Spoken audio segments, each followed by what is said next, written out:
રેડવાનું ઉપર તારે તો ઉપર રેડી રહે.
ખાસ કરીને ગરમીની સિઝનમાં પાણીની વ્યવસ્થા ઊભી કરવામાં આવેલી છે અને આ વ્યવસ્થાથી વન્ય પ્રાણીઓને રાહત થાય છે.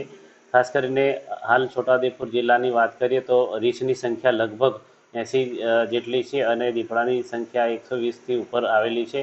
આમ વન્ય વિસ્તાર ખૂબ મોટો હોય, અલગ અલગ જ્યાં કુદરતી પોઈન્ટ છે એનાથી જ્યાં વન્ય પ્રાણીઓ માટે પીવાની તકલીફ ના પડે એના માટે ખૂબ વ્યવસ્થા ઊભી કરવામાં આવેલી છે અને હાલ પાણી ભરવાનું ચાલુ છે અને ઘણા બધા જે વન્યજીવો છે પાણી પીતા નજરે જોઈ રહ્યા છે.